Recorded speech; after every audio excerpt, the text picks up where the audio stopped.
जय बाबा स्वामी। आज के ग्रंथ पठन की शुरुआत हम गुरु आवाहन मंत्र से करेंगे। ओम गुरुर्ब्रह्मा गुरुर्विष्णु गुरुर्देवो महेश्वराय गुरुर्साक्षात् परब्रह्मा तस्मै श्री गुरुवे नमः। तस्मै श्री गुरुवे नमः। तस्मै श्री गुरुवे नमः। ओम श्री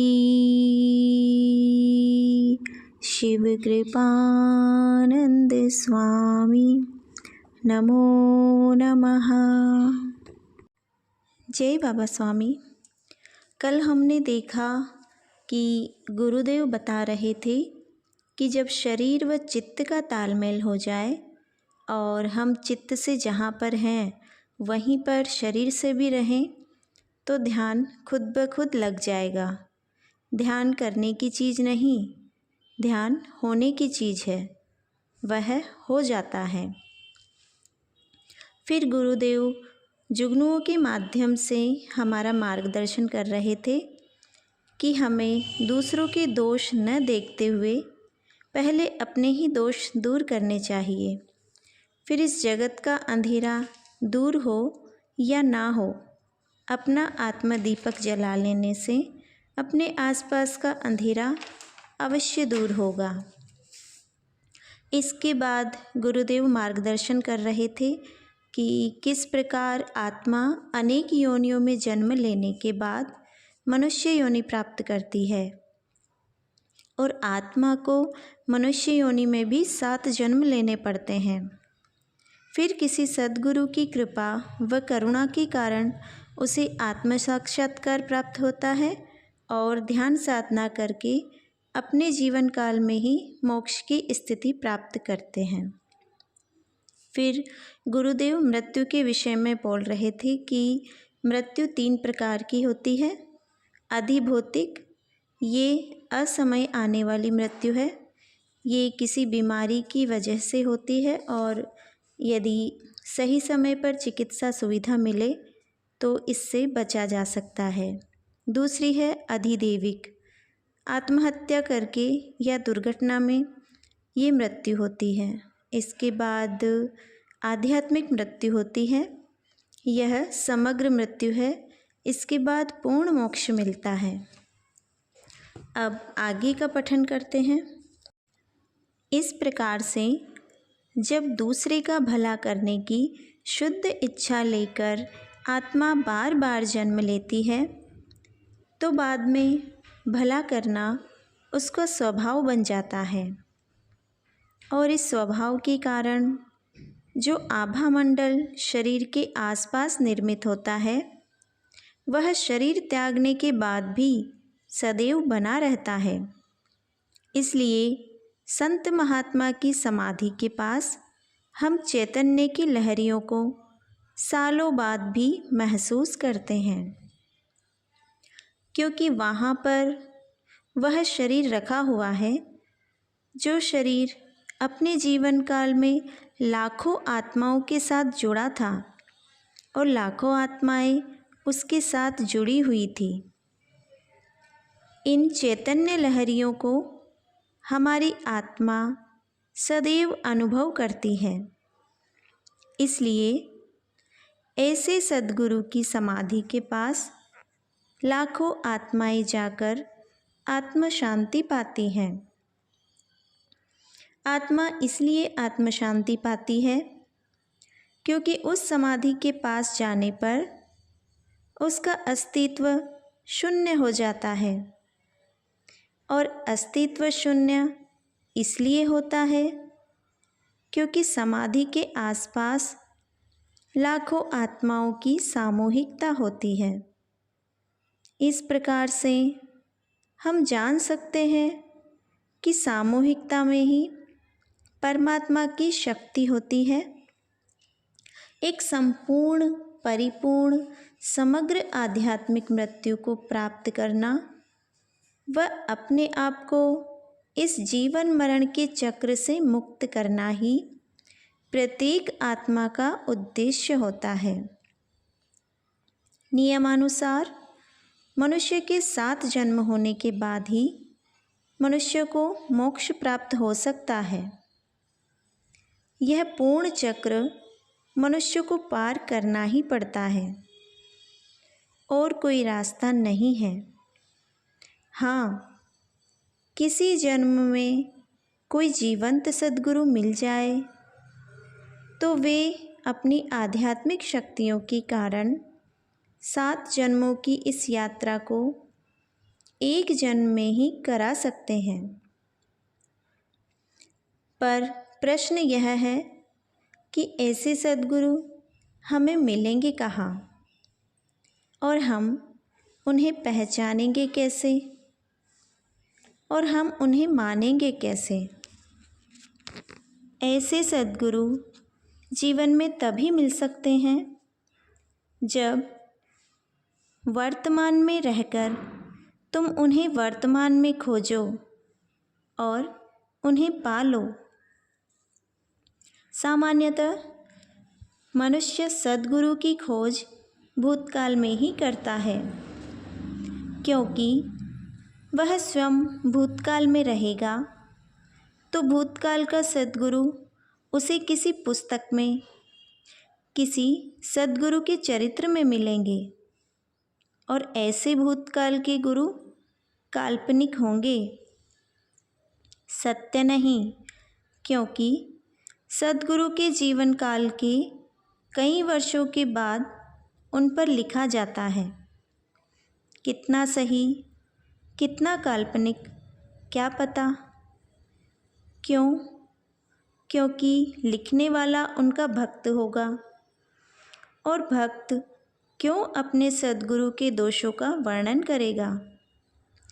वह तो सद्गुरु के बारे में अच्छा अच्छा ही लिखेगा। तो जो सद्गुरु का चरित्र पढ़ेगा वह समझेगा ही नहीं कि सद्गुरु में कोई दोष भी होता है, क्योंकि सद्गुरु के चरित्र में सदैव उनके गुणों का ही गुणगान होता है। उन्हें महिमा मंडित किया जाता है।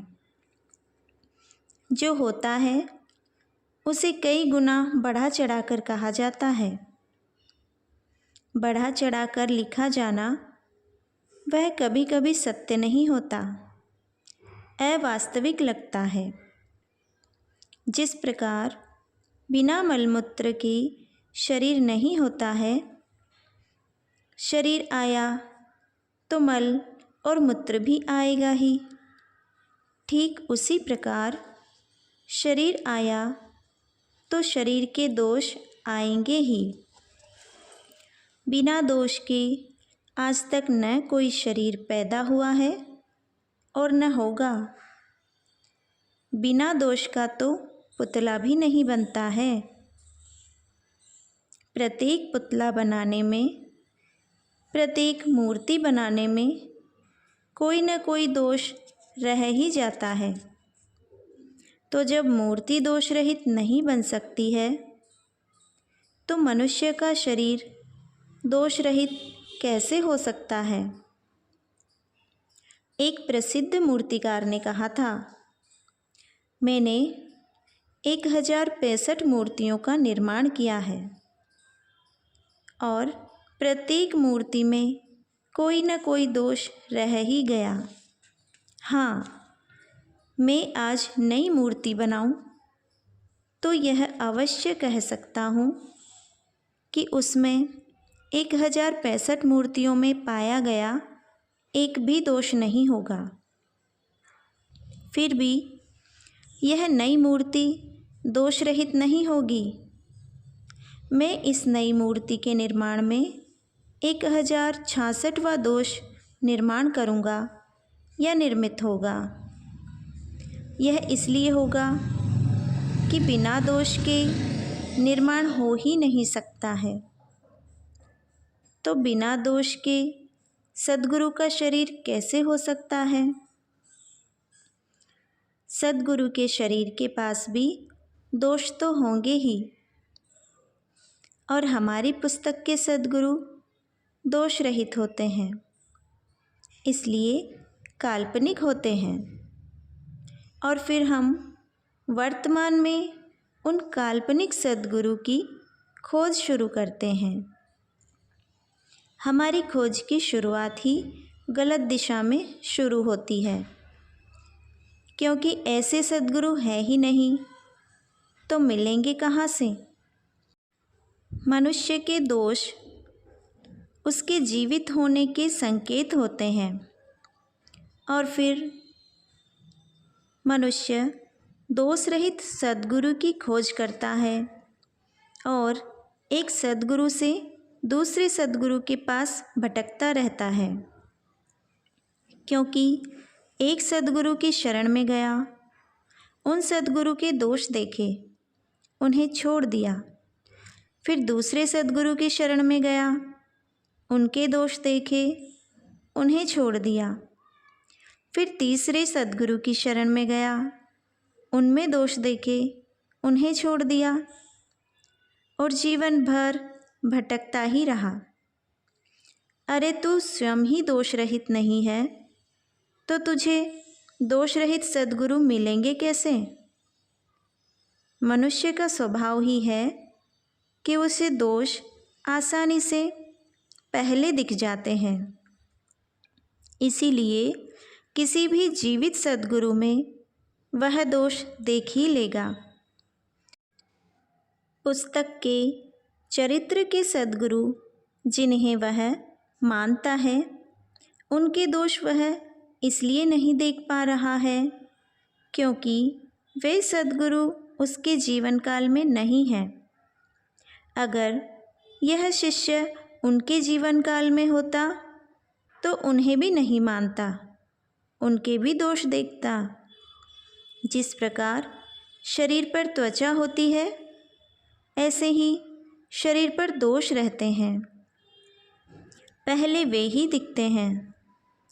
जीवंत सद्गुरु किसी को अपनी ओर आकर्षित नहीं करना चाहते, इसलिए वे अपने दोषों को छुपाएंगे नहीं। और वास्तव में सद्गुरु तो औलिया होते हैं, वे आचरण से भी परे हैं। उल्टा इनका आचरण ही माया है जो हमें भ्रमित करती है। ये सद्गुरु अपने दोषों को भी प्रचारित करते रहते हैं ताकि वे दोष देखकर लोग दूर हो जाएं। इन सद्गुरुओं के दोषों से बचने का एक ही मार्ग है, वह है समग्र समर्पण, क्योंकि समग्र समर्पण के बाद दोष दिखेंगे ही नहीं। समर्पण सदैव शरीर का शरीर के प्रति नहीं, आत्मा का आत्मा के प्रति होता है।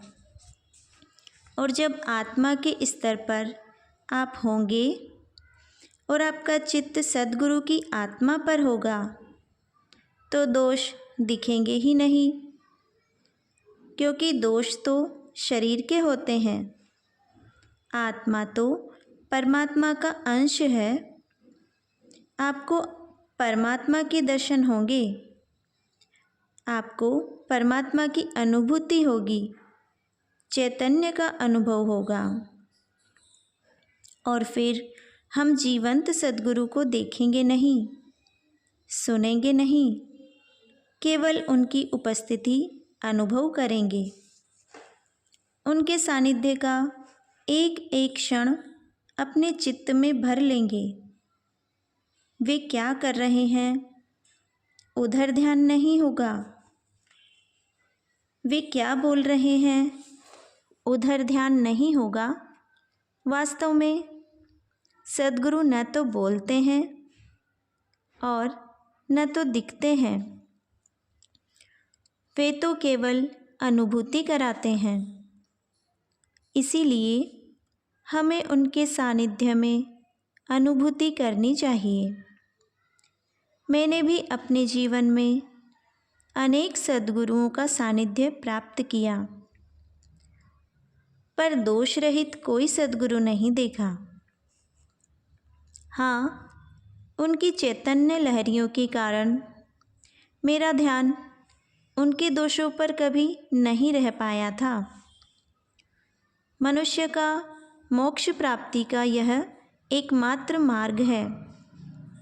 पुस्तक के सद्गुरु से प्रेरणा लेकर सचमुच के सद्गुरु को जीवंत रूप में खोजना और जीवंत सद्गुरु को उनके दोषों सहित स्वीकार करना और उनके प्रति संपूर्ण समर्पित होना, ताकि उनके दोष न दिखकर परमात्मा की अनुभूति हो और उस अनुभूति के सानिध्य में ही रहना मोक्ष की स्थिति है। मनुष्य को अपने जीवन काल में अपने शरीर सहित वह प्राप्त करनी होती है। सद्गुरु को परमात्मा मानो, पर यह जानते हुए कि ये एक मनुष्य है, परमात्मा नहीं है। ये परमात्मा का एक माध्यम है। इनके द्वारा परमात्मा की प्राप्ति हो सकती है, पर ये परमात्मा नहीं है। कोई शरीर परमात्मा हो ही नहीं सकता, क्योंकि परमात्मा शरीर है ही नहीं। वह एक विश्वव्यापी चेतना शक्ति है, तो फिर वह व्यक्ति कैसे हो सकता है? सद्गुरु परमात्मा की प्राप्ति का निमित्त होते हैं। इस प्रकार से दोष रहित सद्गुरु की खोज हमें सद्गुरु से दूर ले जाती है। हम उनके पास रहकर भी उन्हें पहचान नहीं पाते हैं। आत्मा की प्रगति के साथ साथ आध्यात्मिक प्रगति भी होती है। आध्यात्मिक प्रगति के साथ साथ साधक की एक आध्यात्मिक स्थिति निर्मित हो जाती है और वह आध्यात्मिक स्थिति ही साधक को किसी सद्गुरु के पास ले जाती है। घने जंगल वाले इस वीरान टापू पर कहीं भी ऐसे कोई निशान नहीं लग रहे थे कि यहाँ पर कभी कोई मनुष्य आया हो। ऊंचे ऊंचे पेड़ थे, उन पर लताएं चढ़ी हुई थी। कोई झाड़ गिरा था तो वह भी अटका ही हुआ था, जमीन पर गिर ही नहीं पाया। इतना घना जंगल था और न ही मीलों तक कहीं किसी मनुष्य की कोई संभावना लगती थी। इसलिए मनुष्य के विचारों का प्रश्न ही नहीं था। साधना के लिए जानबूझकर नदी के किनारे का यह टापू चुना गया था। हाँ, यहाँ पर कुछ पहाड़ियाँ अवश्य थी। किसी भी दिशा में चलो, लकड़ी से झाड़ियाँ हटाकर ही रास्ता बनाना पड़ता था। यह स्थान ही अपने आप में एक छोटा सा विश्व था और कुछ जीव जंतु ही मेरे मित्र थे।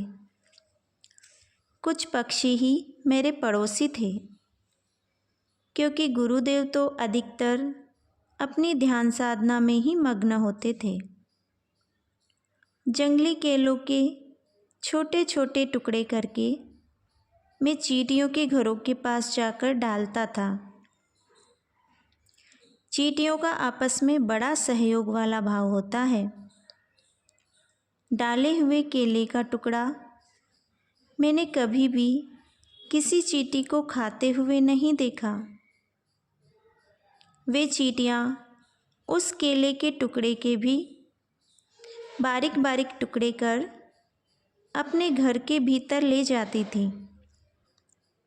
इतनी ईमानदार चींटियाँ थीं। उनके घरों के पास बैठकर मैं घंटों उन्हें निहारता रहता था। कभी कोई बड़ा टुकड़ा डालता, तब एक आधी चींटी आकर उसे उठाने का प्रयास करती।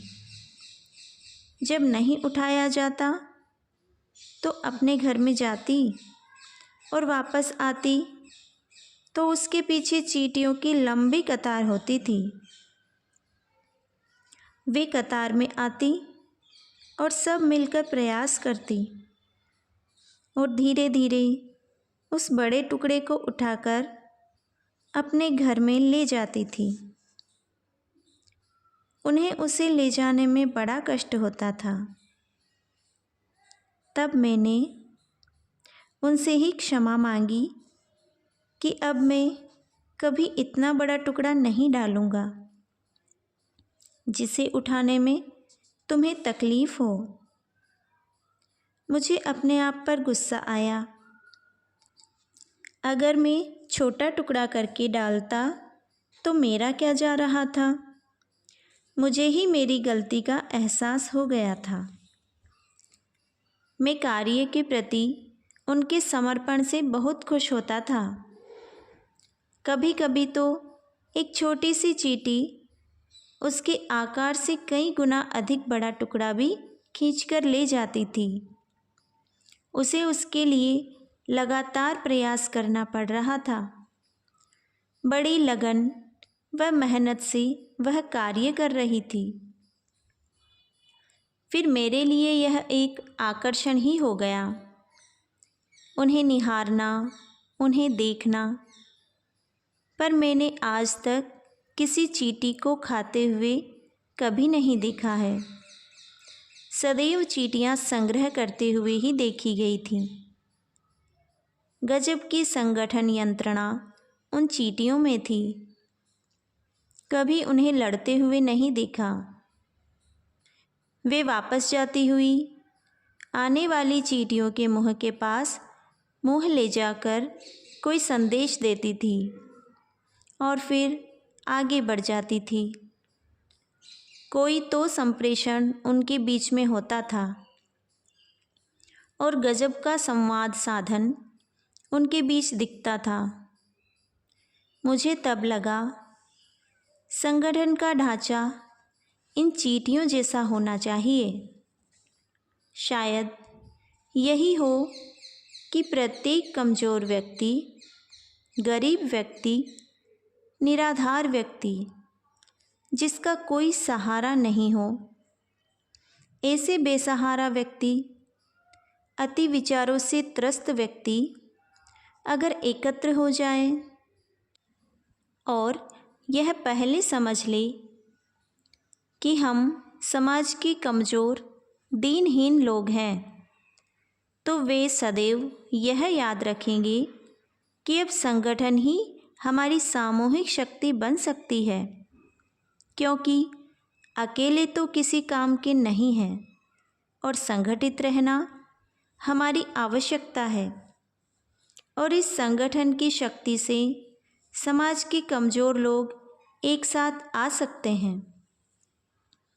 ठीक इसी प्रकार से जिन्होंने परमात्मा को पा लिया या परमात्मा को पाना ही नहीं चाहते, समाज के ऐसे लोगों को छोड़कर जो लोग परमात्मा को पाना चाहते हैं, जिन्हें पाने की इच्छा है पर पाने का मार्ग पता नहीं है, पाने की स्वयं की शारीरिक व मानसिक स्थिति नहीं है, ऐसे लोग पहले अपनी इस कमज़ोर स्थिति को जान लें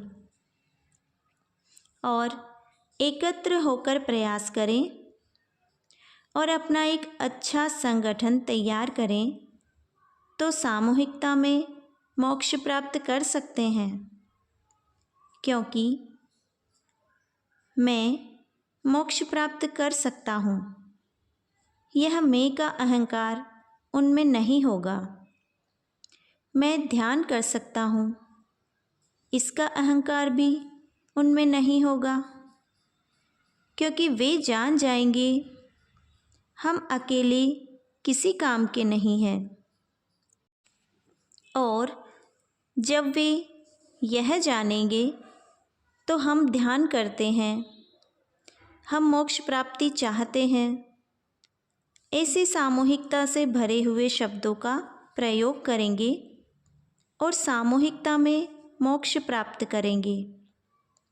कमज़ोर लोगों का संगठन अधिक शक्तिशाली होता है, क्योंकि उनमें अहंकार नहीं होता, और संगठन ही हमारी शक्ति है और संगठन ही हमारी आवश्यकता है। यह वे जानते हैं। अगर आध्यात्मिक क्षेत्र में आगे बढ़ना है तो संगठित प्रयास करना होगा। इन लोगों का संगठित प्रयास ही मोक्ष के मार्ग को सामूहिकता प्रदान करेगा, क्योंकि अब समय आ गया है कि आध्यात्मिक क्षेत्र को विकसित किया जाए। जो आध्यात्मिकता का खजाना छुपाकर रखा हुआ है वह सब लोगों में बांट दिया जाए और आध्यात्मिक प्रगति भी समूहों में हो। पर इसके लिए गुरु शक्तियों से प्रार्थना करनी होगी। हे गुरु शक्तियों, आप अवतरित हो और आपकी कृपा जन जन तक पहुँचे। किसी को तो इच्छा करनी होगी। मैंने मन ही मन चींटियों को गुरु बनाया, जिन्होंने मुझे ज्ञान दिया। कमज़ोर छोटे लोगों का संगठन अधिक मजबूत होता है, क्योंकि उनमें मैं नहीं होता और वे जानते हैं कि संगठित प्रयास उनकी आवश्यकता है। फिर जब भी कभी समय रहता मैं चींटियों के घर के पास आकर बैठता था। दूसरे दिन सुबह मैं गुरुदेव के साथ फिर नदी पर नहाने गया। गुरुदेव के साथ जाने में अलग ही आनंद आता था। मैं तो रोज़ ही नदी पर नहाने जाता था, पर गुरुदेव के साथ नहाने का आनंद ही कुछ और होता था। गुरुदेव के सानिध्य में सारा वातावरण चैतन्यमय हो जाता था। नदी में भी सारा नदी का पानी ही चैतन्यमय हो जाता था, मानो नदी भी गुरुदेव के सानिध्य में प्रसन्न हो जाती हो। बड़ा आनंद आता था।